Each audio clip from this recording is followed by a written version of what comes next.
இன்னும் என்னைக்கு கூட ஒருத்தர் இந்த செய்திய பகிர்ந்து கொள்றப்போ, அது preincarnated image of Christ அப்படின்னு சொல்றாரு. அதாவது கிறிஸ்துவே ஒரு மனுஷ ரூபமா எடுத்து அவனிடத்தில் ஒரு போராடுகிற ஒரு காரியம். அப்ப இந்த போராடுகிற காரியம் இது பார்த்தீங்கன்னா, உலகம் முழுக்க ரொம்ப பிரபலமான, ரொம்ப ஆச்சரியமான இத பத்தி ஏகப்பட்ட பேர் புகழ்பெற்ற ஓவியர்கள் எல்லாம் படம் வரைஞ்சிருக்கிறாங்க. ஏன்னா, அவ்வளோக்கு ஒரு அற்புதமான தீம். எதுக்கு போராடணும்? ஒரு மனுஷனோட ஒரு ஆண்டவர் எதுக்கு போராடணுங்கிறப்போ, அதற்கு பலவிதமான இறையியல் ரீதியான அர்த்தங்கள நம்ம பார்க்கிறோம். ஒண்ணு என்னன்னா, இன்னும் தன்னை நம்பிக்கொண்டிருக்கிற அவனுடைய சுயத்திலிருந்து அவனை விடுவிக்க. என்னால முடியும். எனக்கு இந்த காரியத்த முடியும், அப்படி முடியும்னு நெனைக்கிறப்போ, அந்த பழைய சுவாபத்திலிருந்து அவனை விடுவிக்க, ஒரு மல்யுத்தம் நடக்கிறதை போல தேவன் அவனோடே கூட போராடினார்.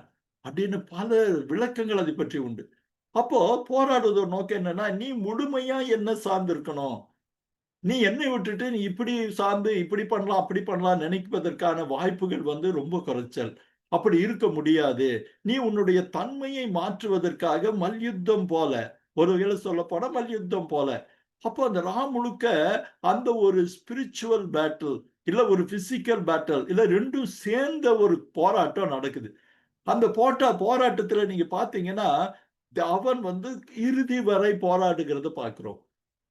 பல நேரத்துல இது நம்மை இந்த யாக்கோபுடைய நிலையில வைத்து பார்ப்பது நல்லதுன்னு இருக்கு. நம்மளோட அநேக பிரச்சனைகள்ல கடவுளோட நாம் போராடி ஜெபிக்கிற ஒரு காரியத்தை இந்த இடத்துல இருந்து நம்ம பார்த்துக்கொள்ள முடியும் அப்படின்னு சொல்லுது. ஓசியா அந்த சங்கீதம் அந்த வசன ஓசியால அந்த இத தான் நீங்க பார்க்கிறீங்க.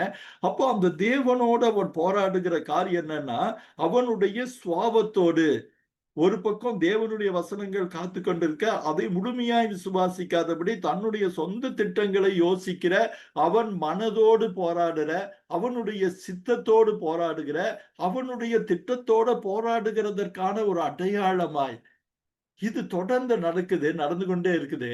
நீங்க பார்த்தீங்கன்னா, ஒரு கட்டத்துல அவன் மேற்கொள்ளாததைக் கண்டு, என்னன்னா அவன் அந்த விடுறதே கிடையாது. அவரு இறுக பற்றிக் கொள்ளுகிறான். தனக்கு என்ன இருந்ததுன்னோனே ஆண்டவர் அவனுடைய தொடைச்சந்தை தொட்டார். அவனுக்கு ஈக்குவலா இருந்தவரு முதல் தடவையா தன்னுடைய வல்லமையான ஒரு செயல்பாட்ட நம்ம பார்க்கிறோம். தொடைச்சந்தை தொட்டார். அவன் யாக்கோபின் தொடைச்சந்து சுருக்கிற்றுன்னு வருது. ஆனா அதுக்கப்புறம் வசனங்கள்லாம் புதிரான வசனங்கள் தான். ஒருவேள அப்ப கேட்கிறான், "அ என்னை போக விடு" அப்படிங்கிறாரு.